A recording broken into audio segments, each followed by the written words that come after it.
South Carolina got rid of the permit wall, but 3 walls are still standing. The location, the person, and buying. And most people only see these walls after they cross one. Chapter 1. Quick Carry Baseline Overview. South Carolina became constitutional carry in 2024. The baseline carry age is 18. That applies broadly to firearms, but most of this video is about handguns and concealable weapons. The state may let an 18-year-old carry, but that does not mean the same person can buy a handgun from a gun store. We'll come back to that in purchasing. A South Carolina concealed weapon permit, or CWP, is not required for a lawful adult to carry openly or concealed, loaded or unloaded, as long as another law does not make the person, place, or situation illegal. South Carolina still issues CWPs, and they still matter for reciprocity, federal school zones, and sometimes dealer purchases. We'll hit on 2 of those before the end. As of now, South Carolina has no state magazine capacity limit or state assault weapons ban. But where are you banned from carrying? Chapter 2. Prohibited places. The easiest way to mess up South Carolina carry is a normal day. Start with school drop-off. South Carolina restricts firearms on school property from K-12 schools through colleges and technical colleges. The vehicle exception is narrow. Keep the firearm in an attended or locked vehicle secured in a closed glove box, console, trunk, or fastened container in the luggage compartment. So the mistake is not being armed in the pickup line in your car, it's stepping out armed. Federal law adds the 1,000-foot K-12 zone where a South Carolina CWP can still matter. Without the license exception, think unloaded and locked in the car. That is still one major reason people keep the CWP after constitutional carry. But if you got yours when a permit was required, would you renew it now that carry is permitless? Comment keep or expire.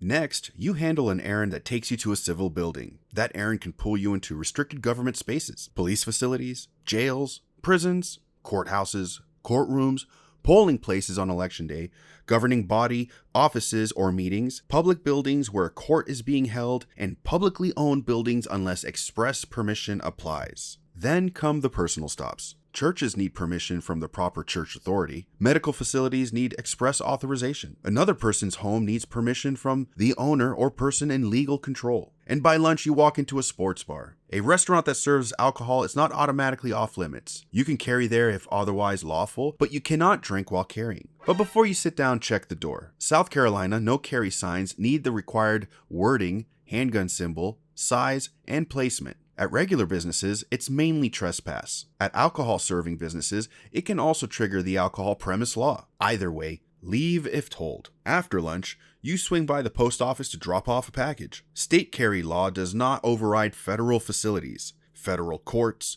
or post office property. Postal regulations say you cannot carry or store firearms on postal property, even in your car, except for official purposes. A Texas federal court limited the post office gun ban, but that does not make every post office in America a free carry zone. We broke down why in the linked video at the top right. And then the last stop of the day, the airport. Flying with a firearm means checked baggage only, unloaded, declared at the airline ticket counter, and locked in a hard-sided container. Firearms and ammunitions do not go in carry-on bags, and the TSA checkpoint or sterile area is not a carry zone. Curbside pickup or drop-off is generally fine if the gun stays in the vehicle. Now be honest, if you see a legal no concealable weapons sign on a South Carolina business, are you walking in unarmed or taking your money somewhere else? Comment unarmed or elsewhere. Chapter 3. Vehicle laws and getting pulled over. For a lawful carrier, South Carolina Law Enforcement Division, or SLED, says guns can be stored anywhere inside the vehicle, openly or concealed.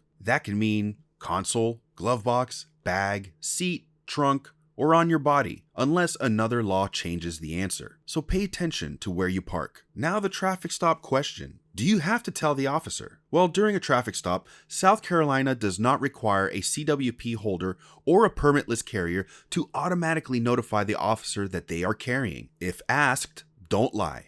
Disclose calmly, or say you do not want to answer. Keep your hands visible. Do not reach toward the firearm, and say where your documents are before moving if they are near the gun. An officer may secure the gun during the stop, but it should come back if there is no other legal issue. Let me know in the comments if you've dealt with South Carolina law enforcement while armed and how that went down.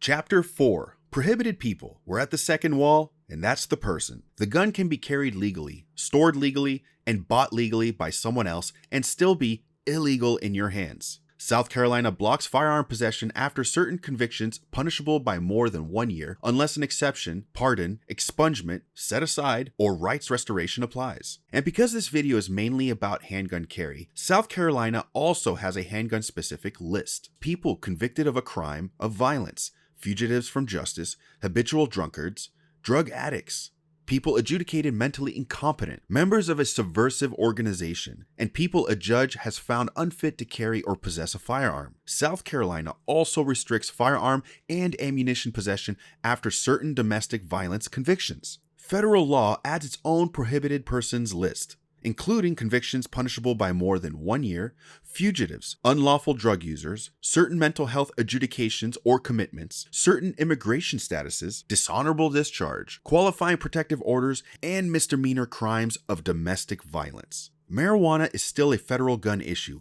Until federal gun law changes, current unlawful controlled substance use can still trigger the federal firearm prohibition. Protective orders matter too. They can create a federal ban, and South Carolina courts must give written notice about the ban in certain domestic violence cases. Now, do you think gun rights should be restorable, or once they're gone, should they stay gone? Comment below. Chapter 5. Purchasing. South Carolina may let a lawful 18-year-old carry, but that does not mean the same person can buy a handgun from a gun counter. This is the third wall.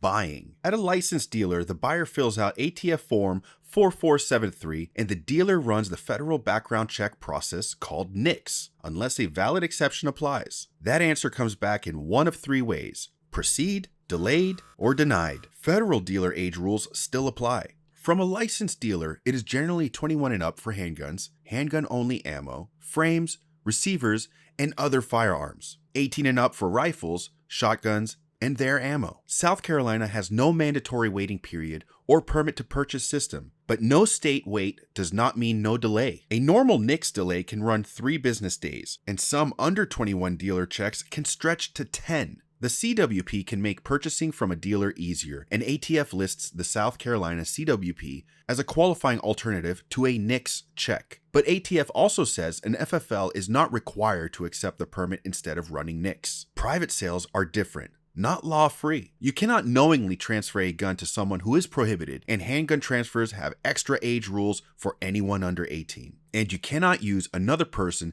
as the buyer to get around the law. That is where straw purchase problems start. A real gift can be legal, but buying with someone else's money or buying for someone who cannot legally have the gun is not the same thing. South Carolina gives lawful adults a lot of freedom, but the law only answers whether you can carry, and bad gear is why people leave their gun at home. Hey, if you made it this far, you probably care about doing things right. If you've tried carrying in gym shorts or sweats, it just never feels quite right. Waistband moves, holster shifts, it's fine, but it's not dialed. That is why we built Relaxed Fit Tactical. Our shorts lock onto an inner belt, so your holster clips to a hidden belt, not just fabric. Same setup, same draw, just more comfortable. So if you carry every day, this just makes sense. Links below.